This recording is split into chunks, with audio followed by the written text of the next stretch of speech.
नमस्कार, मी विलास बडे. न्यूज 18 लोकमतच्या या विशेष कार्यक्रमात आपल्या सगळ्यांचं स्वागत. मंडळी, राज्यातील वाढती कोरोना रुग्णसंख्या आटोक्यात आणण्यासाठी सरकारनं आता कठोर पावलं उचलायला सुरुवात केली आहे. उद्यापासून राज्यात कडक निर्बंध लावण्याचा निर्णय घेण्यात आलाय. लॉकडाऊन टाळण्यात आलाय. सर्व निर्बंध लॉकडाऊन सारखेच असणार आहेत, मात्र लॉकडाऊन ऐवजी कडक निर्बंध असा शब्द प्रयोग करण्यात आलाय. राज्यात 30 एप्रिलपर्यंत हे कठोर निर्बंध असतील. सर्वात महत्त्वाचं म्हणजे राज्यात वीकेंड लॉकडाऊन लावण्यात आलाय. शुक्रवारी रात्री 8 पासून ते सोमवारी सकाळी 7 वाजेपर्यंत हा वीकेंड लॉकडाऊन असेल. कोरोनाची साखळी तोडण्यासाठी सरकारनं आता हे शेवटचं हत्यार उपसलंय.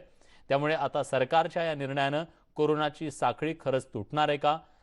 ज्या वेगानं कोरोना फैलावतोय त्याला काही ब्रेक लागणार आहे का? राज्यातील कोरोनाचा संसर्ग कमी होणार आहे का? हेच आता पाहणं महत्त्वाचं आहे. त्यावरच आज आपण विविध क्षेत्रातल्या मान्यवरांशी चर्चा करणार आहोत. सरकारच्या या प्रयत्नांबद्दल मंथन करणार आहोत. आवश्यक सुरू, अनावश्यक बंद या खास कार्यक्रमातून.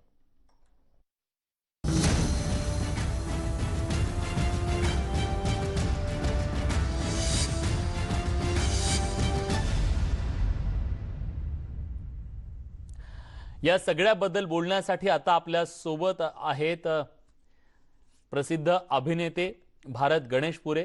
भारतजी, स्वागत आहे तुमचं न्यूज 18 लोकमत मध्ये. थोड्याच वेळात आपल्या सोबत असणार आहेत मुंबईच्या महापौर किशोरीताई पेडणेकर. त्यांच्याकडून सुद्धा मुंबईतल्या परिस्थितीबद्दल आपण जाणून घेणार आहोत. आपल्या सोबत प्रवीण दरेकर सुद्धा असणार आहेत. थोड्याच वेळात ते सुद्धा जोडले जातील. आपल्या सोबत निलेश खाडे आहार संघटनेचे पदाधिकारी आहेत. हॉटेल व्यवसायाबद्दल आणि एकूण त्या सगळ्याबद्दलचं ते विश्लेषण करणार आहेत. आपल्यासोबत प्रमोद कामत आहारचे जॉईंट सेक्रेटरी आहेत. त्यांच्याकडून सुद्धा काही गोष्टी आपल्याला जाणून घ्यायच्यात. या सगळ्या निर्णयाचे काय परिणाम त्यांच्या व्यवसायावर होतील, हे किती आवश्यक होतं आणि काय, याबद्दल आपण बोलणार आहोत. पण मला सुरुवातीला भारतजींकडे जायचं आहे. भारतजी, आपण पहिल्या लाटेतला एक मोठा लॉकडाऊन, मोठा स्पॅन, अनलॉकची प्रक्रिया, सगळं काही बघितलं. साधारण वर्षभर आपण कोरोनाचा सामना करतोय. आज महाराष्ट्र ज्या अभूतपूर्व अशा संकटाला सामोरा जातोय, अशा वेळी आज राज्य सरकारनं जे निर्णय घेतलेले आहेत, लॉकडाऊन टाळून कुठेतरी एक मिनी लॉकडाऊन म्हणूया याला, किंवा कठोर निर्बंध म्हणूया, या निर्णयाकडे तुम्ही कसं पाहताय? हे किती गरजेचं होतं आणि याचं तुमची पहिली प्रतिक्रिया काय याच्यावरची? या बाबतीत मी खरोखर महाराष्ट्र सरकारचे, माननीय मुख्यमंत्र्यांचे आणि संबंधित अधिकाऱ्यांचे मी आभार मानतो की कम्प्लीट असं त्यांनी बंद नाही केलं की बाबा पहिल्यासारखं जे आपण अनुभवलंय, सगळ्यांनीच अनुभवलंय, तर ते कम्प्लीट बंद नाही केलं. पण त्यांनी कडक निर्बंध एवढ्यासाठी लावले की हे सायकल म्हणजे दोन्ही गोष्टी सुरू राहिल्या पाहिजेत. तुमचं अर्थार्जन पण सुरू राहिलं पाहिजे आणि कोरोनावर मात करण्याची प्रक्रिया पण सुरू राहिली पाहिजे. खरं तर ही चांगली गोष्ट आहे आणि मी यांचं स्वागत करतो, कारण ह्या गोष्टी खूप गरजेच्या आहेत. आता तुम्हीच आता मी सकाळपासून आपण IBN लोकमतवर बातम्या बघतोय की इकडे एवढी मोठी गर्दी, पुण्यात गर्दी, नागपूरमध्ये गर्दी. पण हे त्यांनी सांगितलेलं आहे की भाजीपाल्याचा चालू असणार आहे, हे दुकान चालू असणार आहे, ते दुकान चालू असणार आहे. पण आता मिळणारच नाही या हिशोबाने जे लोक गर्दी करतायत. आणि आता आपल्याला सगळ्यांना कळलंय की बाबा हा काही रोग काही असा नाहीये, हा कॉन्टेजिनियस डिसीज आहे. तुम्ही एकमेकाच्या कॉन्टॅक्ट मध्ये आला तर ते तुम्हाला तो होणार आहे. सो मी आभार मानतो की त्यांनी 100% बंद नाही केलंय. आणि आता माझी सगळ्यांना विनंती आहे की प्लीज मागचे दिवस तुम्ही आणू नका, प्लीज मी रिक्वेस्ट करतो, कारण खूप लोकांना खूप गोष्टीचा त्रास झालाय, काही लोक बर्बाद झालेले आहेत. सो आता आपण ह्या नियमाच्या अनुषंगाने जाऊन काम करूया, म्हणजे काही दिवसानंतर आपल्याला चांगले दिवस बघायला मिळतील. नक्कीच. आणि याच दरम्यान एक महत्त्वाची ब्रेकिंग न्यूज सुद्धा येते.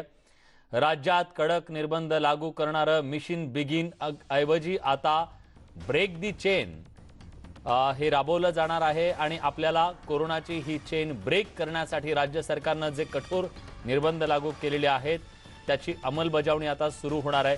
रात्री संचारबंदी तर दिवसा जमावबंदी, सर्व प्रकारची वाहतूक सुरू, मात्र गर्दीची ठिकाणं बंद. शेतीविषयक कामं सुरू राहणार आहेत. राज्यात कलम 144 लागू करण्यात आले.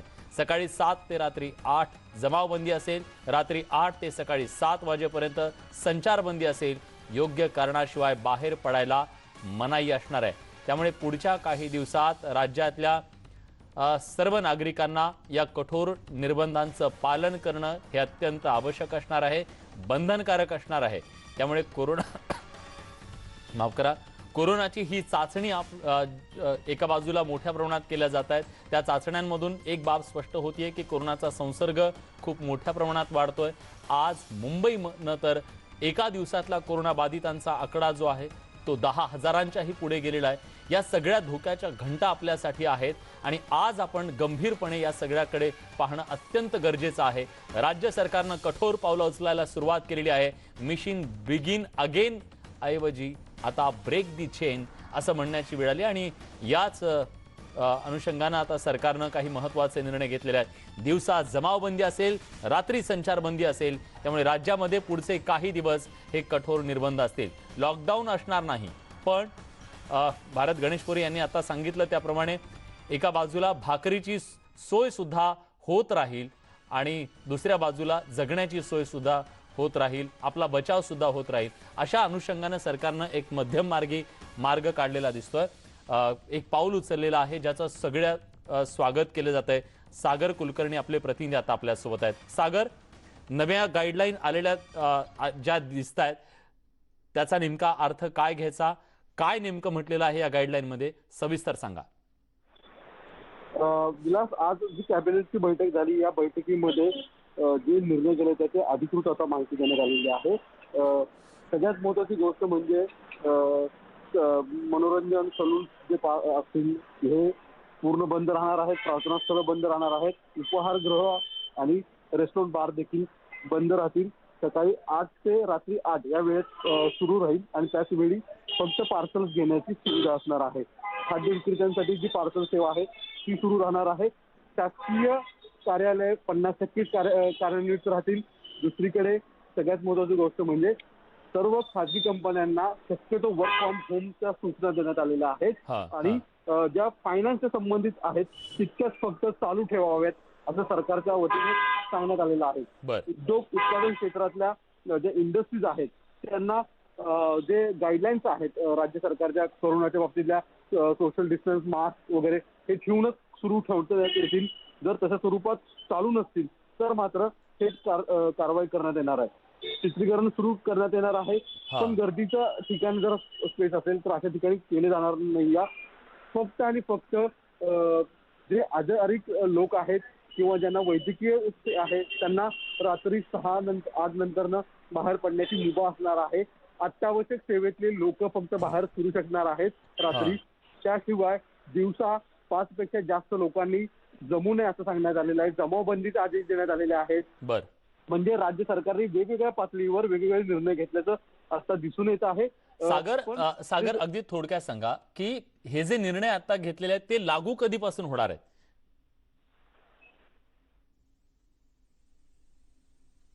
विलास, याची सर्व जी नियमावली आहे ती सोमवारी रात्री 8 वाजल्यापासून सुरू होणार आहे आणि 30 एप्रिल पर्यंत ही नियमावली तूर्तास करण्यात आलेली आहे। यामध्ये काही बदल जे आहेत करायचे ते राज्य सरकार जर करणार असेल तर तसं राज्य सरकारच्या वतीने कळवण्यात येईल असं सांगण्यात आलेलं आहे। तूर्तास जी आता गाईडलाईन करण्यात आलेली आहे ती 1 महिन्याची साधारणतः करण्यात आलेली आहे, 30 एप्रिल पर्यंत। सगळ्यात महत्त्वाची गोष्ट म्हणजे याची अंमलबजावणी उद्या रात्री 8 वाजल्यापासून सुरू होणार आहे। धन्यवाद तुम्ही दिलेल्या सगळ्या सविस्तर माहितीबद्दल। येतो मी तुमच्याकडे पुन्हा एकदा, पण आता आपल्यासोबत मुंबईच्या महापौर किशोरीताई पेडणेकर आहेत। किशोरीताई, स्वागत आहे तुमचं न्यूज 18 लोकमत मध्ये। आज तुम्ही खरं तर एका प्रचंड मोठ्या संकटाचा सामना करताय, प्रशासन म्हणून, एक महापौर म्हणून सुद्धा मुंबईच्या समोर आज जे कोरोनानं थैमान घातलेलं आहे त्या सगळ्यावर मात करण्यासाठी तुम्ही झटताय।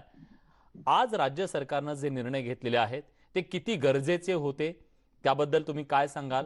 तुम्हाला जे अपेक्षित होतं ते झालंय का आणि तुम्हाला विश्वास आहे का की यातून आपण निश्चितपणे कोरोनाला थोपवू शकू? हो, विश्वास तर नक्की आहे आणि एक बरं वाटलं की सर्व पक्षीय म्हणजे जेणेकरून महाराष्ट्राचे मुख्यमंत्री सन्माननीय उद्धवजी ठाकरे साहेबांनी त्याचबरोबर प्रोफेसर, त्याचबरोबर अजित पवार, त्याचबरोबर थोरात, सगळ्यांनी मिळून जो काही महाराष्ट्राच्या हिताचा निर्णय घेतला, हा ज्याच्यामध्ये अगदी नवनिर्माण सेनेचे अध्यक्ष राजसाहेब ठाकरे साहेब, त्याचप्रमाणे माजी आपले मुख्यमंत्री सन्माननीय देवेंद्र फडणवीसजी यांच्याशी सुद्धा बोलून या सगळ्याचा परिपाक म्हणून हा सगळा आलेला तो निर्णय आहे. हा मला वाटतं ही काळाची गरज नाही, ही आत्ताच्या सिच्युएशनची गरज. आता ज्या याच्यातून आपण चाललो आहोत हा त्याच्यामध्ये म्हणजे जो आकडेवारी किंवा ज्याचा एक परमोच्च बिंदू हो जो गेल्या 2020 ला मार्चचा सप्टेंबर मध्ये गेला होता, तो हो आता मार्च पासून सुरू होऊन डायरेक्ट एप्रिल मध्ये आला. हो हो हो याचा अर्थ खूप मोठ्या संकटातून आपण सगळेच चाललोय. याच्यामध्ये निश्चित आपल्या मुख्यमंत्र्यांनी हा विचार केला आहे की लॉकडाऊन हा कोणालाच परवडणारा नाही, खरंय. पण असं पण वाऱ्या सोडून पणही चालणार नाही. याच्यामध्ये मुख्यमंत्र्यांचे निर्णय हा हे आपल्याला कुटुंब प्रमुख एखादा असतो त्याप्रमाणे घेतलेल्याचा हा त्याला आलेलं एक जो भास आहे किंवा हा. आपण म्हणतो ना तो दिसतोय. हा कारण इंडस्ट्रीज बंद नाही झाली पाहिजे, काही कामही बंद नाही झाली पाहिजे, लोकांचा रोजीरोटी ही चालू राहिली पाहिजे, पण त्याच्यातून जगणं, हा त्याच्यातून सुरक्षित राहणं हे फार महत्वाचं आहे. आणि मला वाटतं उद्या संध्याकाळी पासून ज्याला आपण संचारबंदी आणि कर्फ्यू, रात्रीचा नाईट कर्फ्यू हो असं ज्याला आपण म्हणतो, ते उद्यापासून चालू होईल. शुक्रवारी रात्री 8 पासून ते सोमवारी सकाळी 7 वाजेपर्यंत हा हे सगळं कम्प्लीट लॉकडाऊन मध्ये राहील. आणि याच्यावरती नोटीस केलं जाईल, याच्यावरती पाहिलं जाईल की आता वाढणाऱ्या लोकसंख्येचं आणि तेव्हाच्या रुग्णांच्या संख्येचं आणि आता म्हणजे हे केल्यानंतरची रुग्णसंख्या याचा ताळमेळ नक्की घातला जाईल. बरं. आणि मला वाटतं मुंबईकर म्हणा किंवा महाराष्ट्राची जनता म्हणा, सगळ्यांना वाचायचंही आहे आणि आपला कामधंदाही चालू ठेवायचा आहे. कारण बरोबर आहे, हातावरच्या पोटाच्या लोकांनी काय करावं. त्यामुळे हा सर्व पक्षीय निर्णय, हा सर्वांच्या हिताचा निर्णय, याच्यावरती आता खरंच हात जोडून कोणीही राजकारण करू नये. कारण त्यांच्या सर्वोच्च नेत्यांनी ह्या सगळ्याला आता परवानगी दिली आहे. बर, आपण सहकार्य करू. ताई मला सांगा आता की मुंबई मध्ये जे आता नवीन निकष आलेले आहेत, अटी आलेल्या आहेत, या नियमांचं की संपूर्ण महाराष्ट्रात असणार आहे सगळे नियम सारखे, की मुंबईसाठी काही वेगळे नियम सुद्धा असणार आहेत? नाही, आपण जर आता पाहिलं तर पुण्यामध्ये मिनी लॉकडाऊन लागलेलं आहे. जिथे जिथे जी रुग्णसंख्या वाढेल तिथे तिथे ह्या सगळ्या ज्या घालून दिलेल्या नियमावली आहेत, निर्बंध आहेत, सगळीकडे लागतील. बर, आता सगळ्यांनी एकच विचार करूया की त्रिसूत्री कार्यक्रम जर आपण केला, आम्ही लसीकरणावरती जोर देतोय, आम्ही टेस्टिंगवर दररोजचं 2.5 लाखाची टेस्टिंग कशी होईल त्याच्यावरही जोर देतोय, आपण आलेल्या पेशंटना म्हणजे रुग्णांना कशा सुविधा दिल्या जातील त्याच्यावरही जोर देतोय. त्यामुळे यंत्रणा म्हणून कुठेही कमी पडणार नाही. फक्त तरी लोकांनी लक्षात घ्यायला हवं की आपल्याला स्वतःला सांभाळायचं आहे. नक्कीच ताई. आणि मुंबईकर आजपर्यंत आपल्या जबाबदारीचं प्रत्येक वेळेस त्याने दर्शन घडवून दिलेलं आहे. मुंबईकरांमध्ये एक वेगळ्या प्रकारचं स्पिरिट सुद्धा आहे आणि आज एक मिशन घेऊन आपण सगळ्यांनी कामाला लागायला हवं की आपल्याला ही चेन ब्रेक करायची आहे. तुमच्या सगळ्यांचे प्रयत्न तर आहेतच, पण त्याला साथ सुद्धा मिळेल हा विश्वास आहे. आता आपल्या सोबत काँग्रेसचे पदाधिकारी, भिवंडीतल्या कामगार वर्गाचे प्रश्न ज्यांनी सातत्याने मांडलेले आहेत ते प्रदीप राका आता आपल्या सोबत जोडले गेले. प्रदीपजी, स्वागत आहे तुमचं न्यूज 18 लोकमत मध्ये. एक अभूतपूर्व परिस्थिती भिवंडीनं बघितलेली होती. भिवंडीतला जो कामगार आहे तो कामगार हातावर पोट असणारा कामगार आहे. या कामगाराच्या समोर एक भलं मोठं प्रश्नचिन्ह निर्माण झालं होतं की लॉकडाऊन जर लागलं तर ही सगळी लोक देशोधडीला लागतील. हा उद्योग जो शेवटच्या घटका मोजतोय तो उद्योग सुद्धा देशोधडीला लागेल. पण आज तुम्हाला काहीसा दिलासा मिळालाय का? सरकारनं लॉकडाऊन ऐवजी कठोर निर्बंध लागू करून कुठंतरी या लोकांच्या पोटाची सुद्धा सोय बघितली आहे का? नमस्कार. सरकारचं पहिले अभिनंदन तर त्यांनी लॉकडाऊन न लावता हे जे निर्बंध लावलेले आहेत आणि ब्रेक द चेन ही योजना जी आखलेली आहे त्याच्यामुळे गेल्या लॉकडाऊन मध्ये झालेल्या कामगारांचं नुकसान, देशोधडी लागलेला आमचा पॉवरलूमचा बिझनेस आणि छोटे छोटे दुकानदार जे आज त्यांची दुकानं बंद झाली ते काहीतरी सर्वाइव्ह होऊ शकतील याच्यामधनं. पण हे करत असताना सरकारने दिलेले आदेश पालन करून जास्तीत जास्त लोकांचे टेस्टिंग करून आणि त्या व्यतिरिक्त हा धंदा कसा जगेल. कारण पॉवरलूम इंडस्ट्री ही आधी अशी इंडस्ट्री आहे का ज्याच्यामध्ये कामगार डेली काम करतो, डेली पैसे कमवतो. जेवढं काम करतो तेवढे पैसे मिळतात. लॉकडाऊनचं ऐकल्यानंतर गेल्या वेळेला आपल्याला माहितीच असेल कित्येक लोकांनी स्थलांतर केलं पायी चालून इथून युपी पर्यंत, मध्य प्रदेश पर्यंत, राजस्थान पर्यंत आणि पायी पायी घरी गेले. आता परत जेव्हा लोकांच्या मनात भीती आली लॉकडाऊनच्या बाबतीमध्ये, म्हणून खरोखर मी सरकारचं अभिनंदन करतो का त्यांनी लॉकडाऊन न लावता जे काही निर्बंध लावलेले आहेत त्याच्यामध्ये काहीतरी हे सर्वाइव्ह. नक्कीच. आणि याच सगळ्या गोष्टींचा विचार कुठेतरी सरकारनं केलेला दिसतोय की माणसं जगली सुद्धा पाहिजेत आणि त्यांचा जीव सुद्धा वाचला पाहिजे. भाकरीची ही चिंता आहे आणि त्यांच्या जगण्याची ही चिंता आहे. एक छोटासा ब्रेक घेतोय. याच विषयाबद्दल विविध क्षेत्रातल्या मान्यवरांचं नेमकं काय म्हणणं आहे हे जाणून घ्यायचंय. मुंबईच्या महापौर आता आपल्यासोबत आहेत, भारतजी सुद्धा आपल्यासोबत आहेत. मला सिने इंडस्ट्री या सगळ्या निर्णयाकडे कसं पाहते ते सुद्धा त्यांच्याकडून जाणून घ्यायचंय. एक छोटासा ब्रेक, लगेच परत येतोय. कुठे जाऊ नका, पहा फक्त न्यूज 18 लोकमत.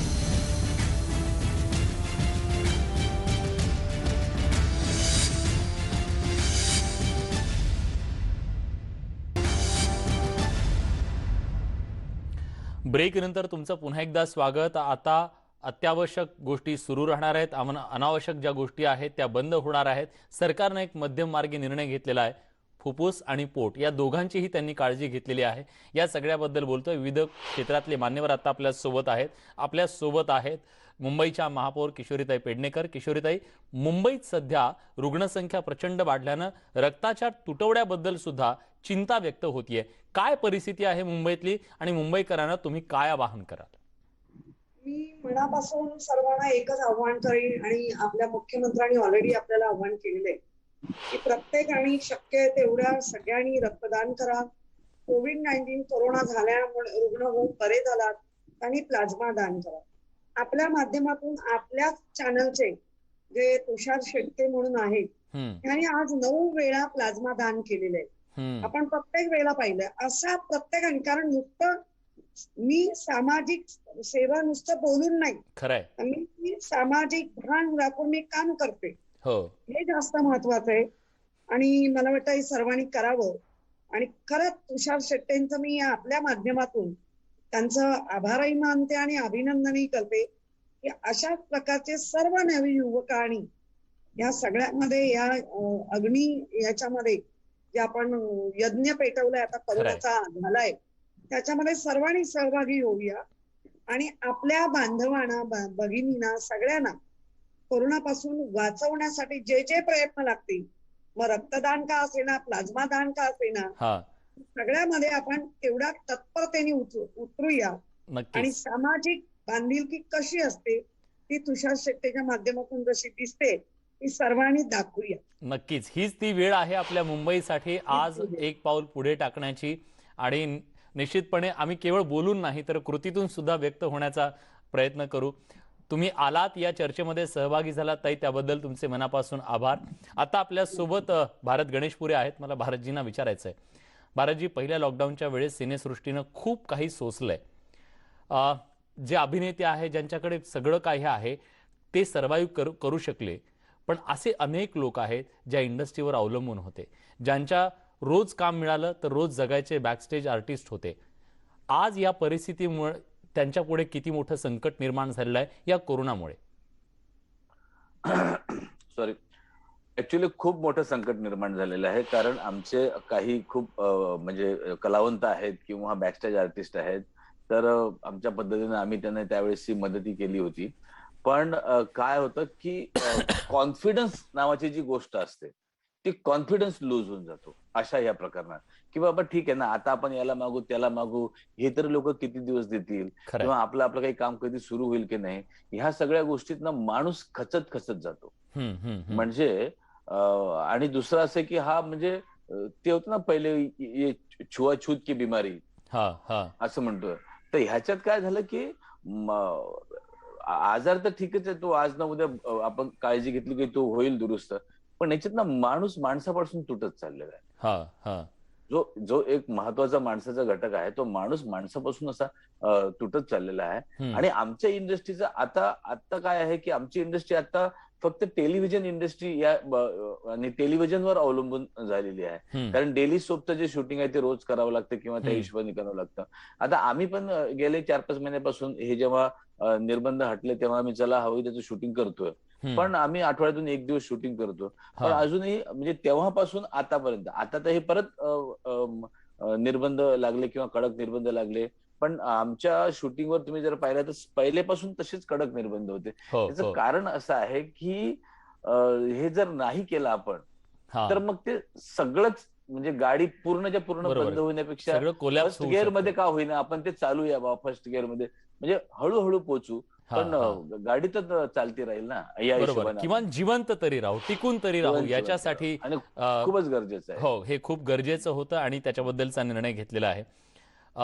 जसं विविध इंडस्ट्रीज आहेत त्यांना फटका बसलेला आहे, त्यातली एक क्षेत्र आहे जे हॉटेल इंडस्ट्रीचं आहे, त्यांना खूप सोसावं लागलं या सगळ्या काळामध्ये. गेल्या 1 वर्षात विशेषतः आहारचे जॉईंट सेक्रेटरी प्रमोद कामत आता आपल्यासोबत जोडले गेलेले आहेत. प्रमोदजी, स्वागत आहे तुमचं.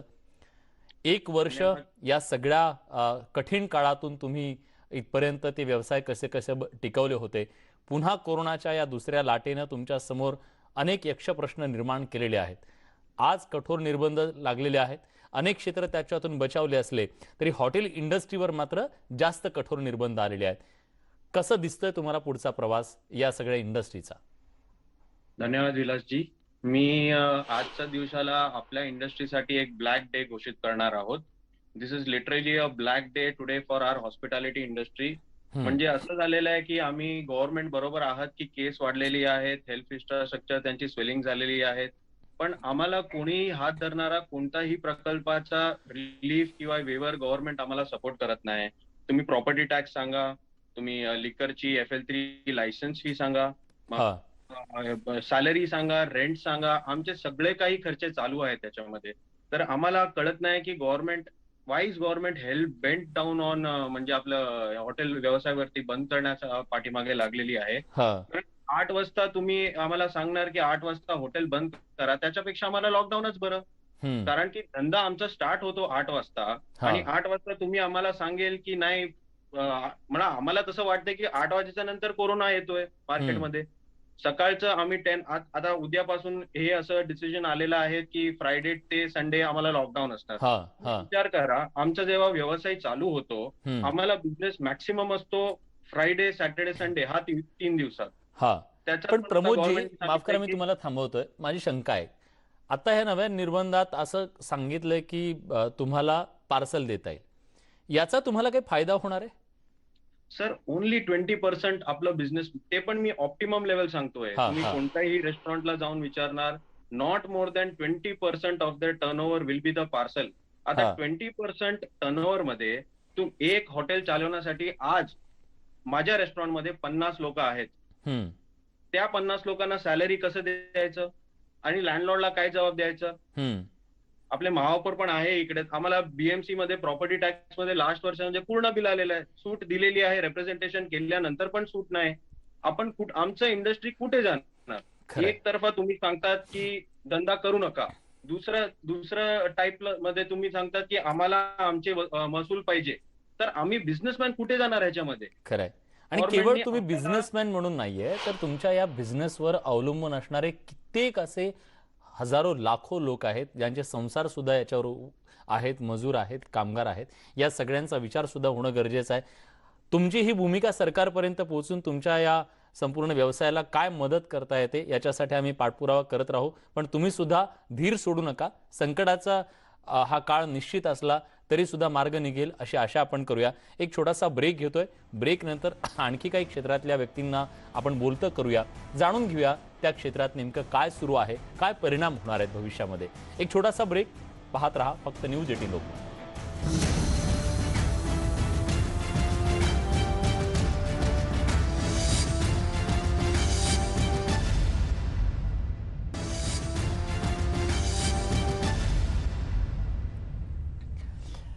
ब्रेक नंतर तुमचं पुन्हा एकदा स्वागत. राज्यातल्या कोरोनाची दुसरी लाट थोपवण्यासाठी राज्य सरकारनं आज अनेक महत्त्वाचे निर्णय घेतले.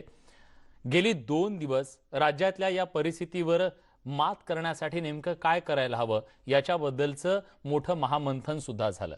मॅरेथॉन बैठका झाल्या आणि या बैठकांच्या नंतर एका निर्णयापर्यंत सरकार पोहोचलं की लॉकडाऊन नको आणि कठोर निर्बंध अशा प्रकारे फुफ्फुसाची आणि पोटाची काळजी घेत सरकारनं एक मध्यममार्गी निर्णय घेतलेला आहे. आणि या सगळ्याबद्दल बोलण्यासाठी आपल्यासोबत मान्यवर पाहुणे आहेत. भारत गणेशपुरे यांना मला विचारायचं आहे की आता जे कठोर निर्बंध लावलेले आहेत त्या निर्बंधानुसार फिल्म इंडस्ट्रीतल्या अनेक लोकांना आता मोठ्या प्रकारे गर्दीच्या ठिकाणी वगैरे त्यांना शूट करता येणार नाहीये. किती परिणाम होईल या सगळ्याचा जर 30 तारखेपर्यंत हे निर्बंध राहणार असतील तर? नाही, आता काय आहे, सगळ्यात शूटिंग ऍडजस्टमेंट या नावाखाली होणार आहे खरं तर पहिल्यांदा.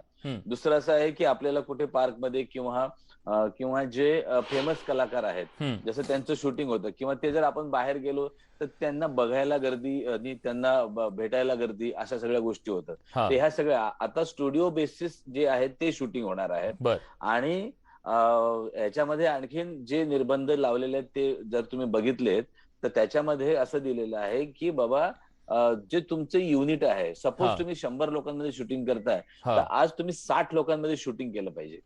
म्हणजे जो आणखीन एक घटक आहे आमच्या इंडस्ट्री मधला ज्यांनी वर्षानुवर्ष सेवा केली इंडस्ट्रीची, तो आहे ज्युनियर आर्टिस्ट नावाचा, जे मॉबनी लागतात. आपल्याला मार्केटचा सीन लागला की मार्केट म्हणजे 100-150-200 ज्युनियर आर्टिस्ट लागत असतात किंवा असं हे.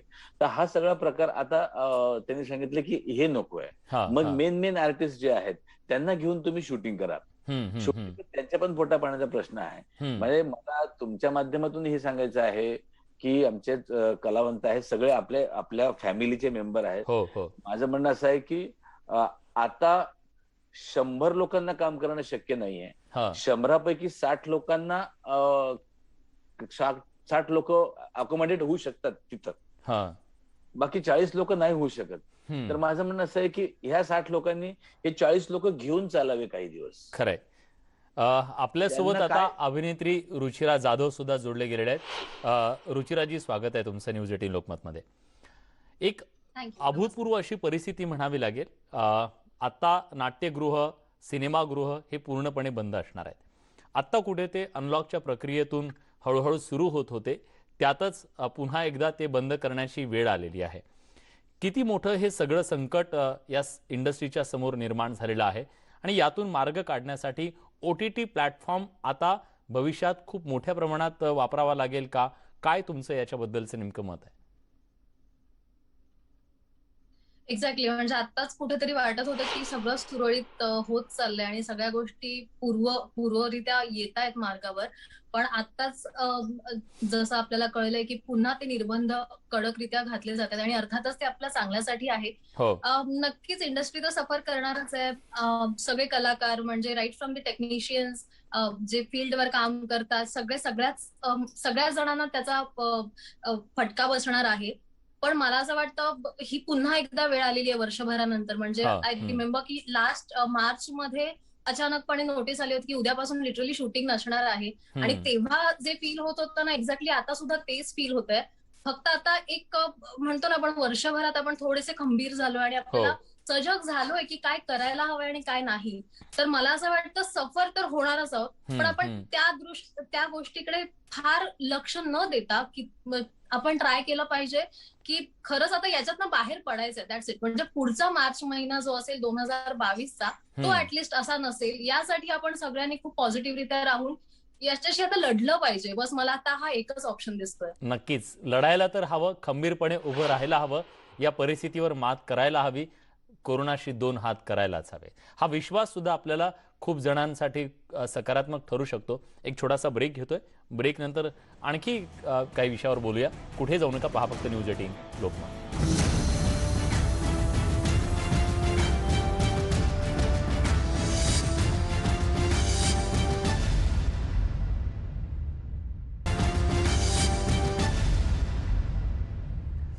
ब्रेक नंतर तुमचं पुन्हा एकदा स्वागत. आपण चर्चा करतोय आज जेव्हा सरकारनं हा निर्णय घेतला त्याचे नेमके काय परिणाम होणार आहेत आणि सरकारकडून नेमक्या काय अपेक्षा या सगळ्या वर्गाला आहेत. विविध क्षेत्रातले मान्यवर आता आपल्या सोबत आहेत. प्रवीण राका सुद्धा आपल्या सोबत, प्रदीप राका आपल्या सोबत आहेत भिवंडीतून. प्रदीपजी, जे छोटे व्यापारी आहेत त्या छोट्या व्यापाऱ्यांना पुढचे काही दिवस म्हणजे कठोर निर्बंध निश्चित असणार आहेत आणि या निर्बंधांचा सुद्धा त्यांना फटका बसणार आहे. अशा वेळी नेमक्या कुठल्या सुविधा सरकारकडून त्यांना अपेक्षित आहेत? अशा वेळी माझं असं मत आहे, कारण की खरोखर बघायला गेलं तर फार कुशल पिरियड आलेला आहे. गेल्या वेळेला याच महिन्यामध्ये जेवढे केसेस होते गेल्या वर्षी आणि या वर्षी तुम्ही पहा, या सेकंड वे मध्ये केसेस फार भन्नाट याच्यामध्ये वाढत आहे. आणि त्या भन्नाट जे त्यांचं हे आहे, जे काही नंबर्स आहेत, नंबर्स वाढल्या कारणाने ही जी छोटी दुकानदार आहेत किंवा मोठे दुकानदार आहेत, आज सकाळ त्यांना 6 ते 7 तास दुकान उघडे ठेवण्याची मुभा मिळणार आहे. आणि त्याच्यातही परत लॉकडाऊन नसल्या कारणाने लोक त्या दुपारच्या वेळेलाच सकाळी 10 ते संध्याकाळी 5-6च्या दरम्यान जी काही खरेदी ते उरकतील. सरकारकडनं ही अपेक्षा आहे का हे कसं सुरळीत होऊ शकतं, कसं चालू शकतं, ते सर्वाईव्ह होतील. बाकी म्हणणं असं आहे का हे चक्र आहे. एक कमवेल तो स्वतःच्या घराकरता खरेदी करायला बाहेर येणार, ते खरेदी करेल तर घर चालेल, घर चालेल तर कोरोनावर पण मात करायची आपल्याला आणि घरही चालवायचं आहे. तर हे सगळं पाहता ह्या निर्बंधामुळे काहीतरी रिलीफ मिळेल मला असं वाटतं. बर, नक्कीच आशा करूया की सगळ्या विविध क्षेत्रांना याच्यातून नक्की दिलासा मिळेल, कारण लॉकडाऊन टाळण्याचा सरकारनं तुर्तास तरी निर्णय घेतलाय. रुचिरा आता आपल्या सोबत आहे. रुचिरा, तू काय आवाहन करशील या सगळ्या संकटाच्या काळात जे महाराष्ट्रावर आज संकट घुंगावतंय, या संकटाचा सामना करण्यासाठी नेमकं काय करायला हवं? तू काय आवाहन करशील? सर्वप्रथम सरकारने पुन्हा एकदा लॉकडाऊन नाही केला याबद्दल खरंच त्यांचे आभार यासाठी, कारण शूटिंग कम्प्लिटली बंद नाही होणार आहे. शूटिंग काय म्हणजे हे आपलं क्षेत्र झालं, बट अपार्ट फ्रॉम दॅट जी सगळी क्षेत्र आहेत ती कम्प्लिटली बंद नाही होत आहेत. कुठे ना कुठे रोजगार सुरू राहील आणि ज्याची सामान्य नागरिकांना खरंच खूप गरज आहे. बट अपार्ट फ्रॉम दिस सगळ्यात जास्त महत्वाचं काय असेल तर ती आपली हेल्थ आहे. जर आपली हेल्थ आपल्या हातात असेल तर वेल्थ तर आपण कधीही कमवू शकतो. आणि त्यामुळे आता सगळ्यांनीच आपल्या हेल्थची खरंच खूप जास्त काळजी घेतली पाहिजे. तिथे प्रामुख्याने ती आपली प्रायोरिटी असली पाहिजे. म्हणजे हे असं नाहीये की हे बोलायला खूप सोपं वाटतं, असं नाहीये. हे प्रॅक्टिकली सुद्धा आपण ते अंमलात आणणं गरजेचं आहे आणि आपण बरोबर त्याची अंमलबजावणी करणं गरजेचं आहे. भारतजींना मला शेवटची कमेंट, शेवटचं आवाहन विशेषतः नागपूरकरांना नाही, कारण तुमच्या शब्दाच्या बाहेर नाही आहेत नागपूरकर, आज खूप गर्दी करत होते. महाराष्ट्राला काय सांगा? नाही, माझं म्हणणं एवढंच आहे, मी हात जोडून सगळ्याला विनंती करतो बाबा की नाही, गरज नसेल तर खरोखर घराच्या बाहेर पडू नका. जेवढा एक माणूस जाते तो आला की त्यांनी आपली आंघोळ करावी, स्वच्छ व्हावं, एक वाफ घ्यावी, हात स्वच्छ धुवावे, एवढी काळजी घ्या. आणि काही बंद होणार नाहीये, सरकारनं सांगितलेलं आहे. त्याचं फक्त टायमिंग चेंज होणार आहे, म्हणून काही गर्दी करू नका. आणि काय झालं आता, प्रॉब्लेम असा झाला ना की पहिले ना कसं आहे की कोरोना एवढा होता है ना, आणि कोरोनाची भीती एवढी होती. आता कोरोना एवढा आहे आणि भीती एवढीच राहील. तो एक मोठा प्रॉब्लेम झालेला आहे. आता कोणाला वाटतही नाही, जाऊ दे ना, म्हणते काय हो कोरोना, आमच्या इथं कायच्या कोरोना काहीच नाही होते. असं नाही, हा रोग आहे कारण याला खूप लोकांना त्रास झालेला आहे. सो प्लीज असं करू नका, घराच्या बाहेर पडू नका. नक्कीच तुमचं हे आवाहन महाराष्ट्रातली जनता नक्की ऐकेल.